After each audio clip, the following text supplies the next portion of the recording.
শবে কদরের নামাজ কত রাকাত, নিয়ত কিভাবে করব, কি কি স্পেশাল আমল আছে? শবে কদরের ভাগ্য পরিবর্তনের জন্য স্পেশাল কিছু আমল বলুন। লাইলাতুল কদর বা শবে কদর যেটাকে আমরা বলি, এই লাইলাতুল কদরে দাঁড়িয়ে বেশি বেশি নফল নামাজ পড়বো আমরা।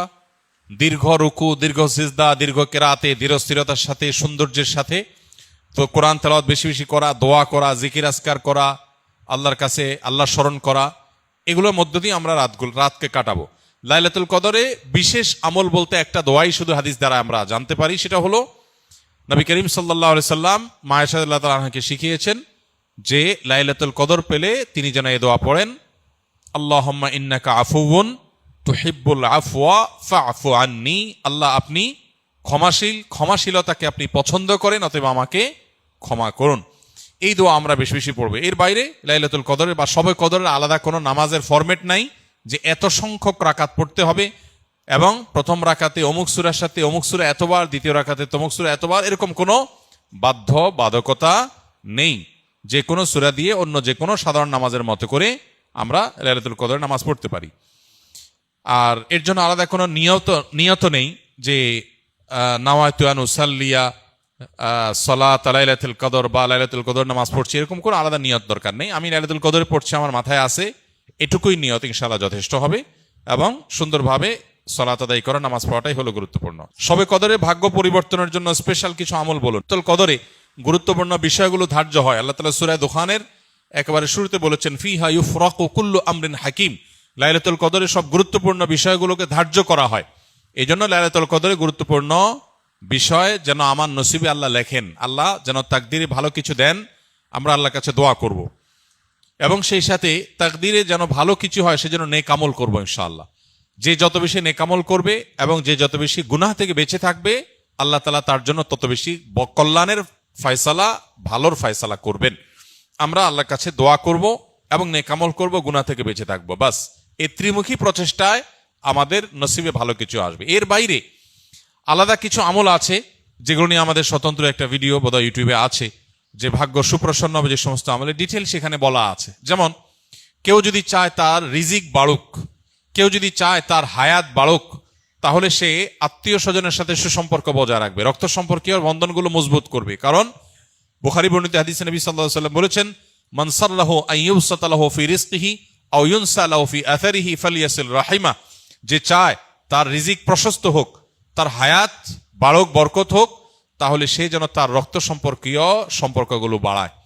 ঠিক তেমনি ভাবে জীবনে বারাকা লাভের যে সমস্ত উপায়গুলো আছে, যে কোনো কাজ বিসমিল্লাহ দিয়ে শুরু করা, কুল্লু আমরিন যি বালিন লাম ইউবদা বিবিসমিল্লাহি ফাহুয়া আবতার আও আকতা আও কামা ওয়ারাদা ফিল হাদিস। কোনো গুরুত্বপূর্ণ কাজ আল্লাহর নাম নিয়ে শুরু করলে সেখানে বরকত হয়। অতএব আমার নসিবে ভালো কিছু হওয়ার জন্য এই আমার হাদিস বর্ণিত আমলগুলোকে আমরা ফলো করতে পারি। আর জেনারেলি কথা হলো নেক আমল বেশি করা, গুনাহ থেকে বেঁচে থাকা, আর নসিবে ভালো কিছু দেওয়ার জন্য আল্লাহর কাছে দোয়া করা। লা ইয়ারুদ্দুত তাকদীর ইল্লা দোয়া। কারণ তাকদীর এটা দোয়া দ্বারায় ক্ষেত্র বিশেষে পরিবর্তন হয়, হাদিস দ্বারা প্রমাণিত। এই জন্য গভীরভাবে আল্লাহর কাছে দোয়া মনোনিবেশ করতে হবে। রমজানের শেষ দশকের জন্য বিস্তারিত কিছু আমল বলুন। রমজানের শেষ দশকের বিশেষ আমল নবী করিম সাল্লাল্লাহু আলাইহি সাল্লামের জীবনী থেকে যেটা আমরা পাই, সেটা হলো যে আম্মা জান আয়েশা রাদিয়াল্লাহু তাআলা আনহা থেকে বর্ণিত, নবী করিম সাল্লাল্লাহু আলাইহি সাল্লাম রমজানের শেষ দশক যখন শুরু হতো তখন তিনি কি করতেন? কানান নবী সাল্লাল্লাহু আলাইহি সাল্লাম ইদা দাখালাল আশর, রমজানের শেষ দশক যখন শুরু হতো, আহইয়া লাইলা, নাম্বার 1, তিনি রাত জেগে ইবাদত করতেন। অনেক মুহাদ্দিসগণ, অনেক হাদিস বিশারদগণ বলেছেন এর অর্থ হলো রাতে তিনি ঘুমোতেন না শেষ দশক। আবার অনেক মুহাদ্দিসগণ বলেছেন কুমিল লাইলা ইল্লা কালিলার উপর আমল করে সামান্য ঘুমাতেন, বেশিরভাগ রাতে ইবাদত করতেন। তাহলে 1 নম্বর আমল হলো শেষ দশকের প্রতিটা রাত জেগে ইবাদত করা। নাম্বার 2, ওয়াইকাযা আহলাহ, নফল আমলের জন্য অন্য কোনো সময় পরিবারকে ডেকে তুলতেন না, কিন্তু রমজানের শেষ দশক পরিবারকে ঘুম থেকে ডেকে তুলতেন ইবাদতের জন্য। তার মানে পরিবারকে ইবাদতের জন্য উদ্বুদ্ধ করতে হবে। 3 নম্বর, ওয়াশাদ্দা মিযজারাহ, তিনি ইবাদতের জন্য কোমর বেঁধে নিতেন। কোমর বেঁধে নেওয়ার একটা অর্থ করেছেন অনেক হাদিস বিশারদ, স্ত্রী সহবাস থেকে দূরে থাকতেন। আরবরা এরকম কোমর বেঁধে নেওয়া বলতে এরকম ইঙ্গিত করে থাকে।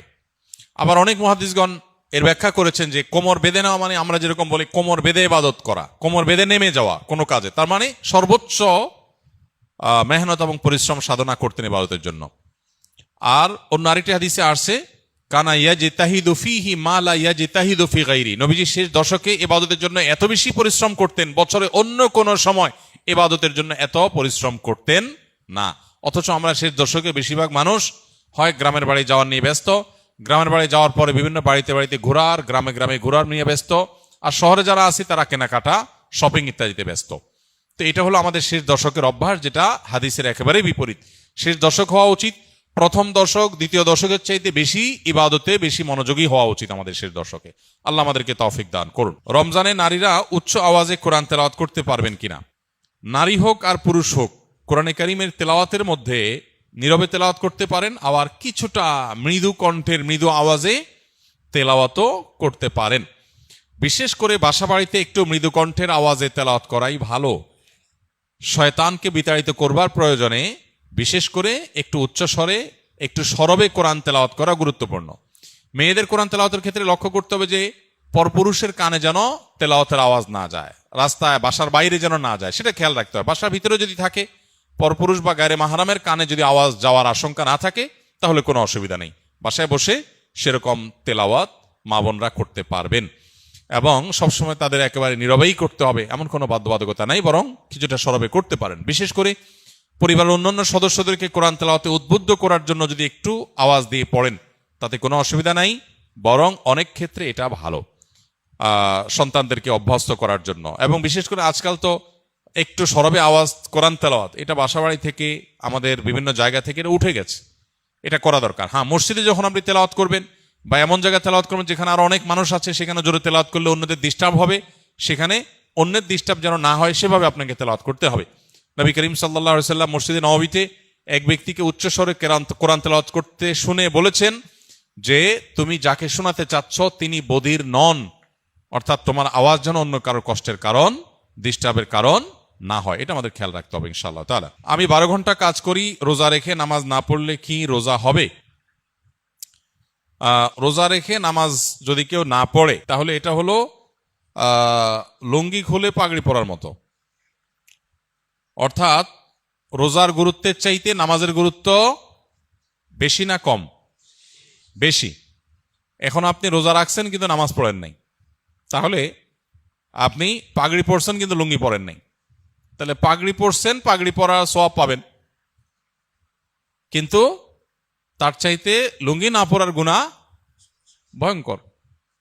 তো এই জন্য রোজা রাখছেন, রোজার সওয়াব পাবেন, কিন্তু নামাজ পড়েন নাই, তার জন্য গুনাহ হবে তার চাইতে অনেক বেশি। এজন্য রোজা রাখা উচিত, আবার নামাজও পড়া উচিত। রোজা রাখা যতটা উচিত, নামাজ তার চেয়ে বেশি পড়া, নামাজ পড়া আরো বেশি উচিত বা বেশি কর্তব্য। অতএব এই গুরুত্বটা আমাদের বুঝতে হবে এবং বোঝার চেষ্টা করতে হবে। আল্লাহ আমাদেরকে তৌফিক দান করুন।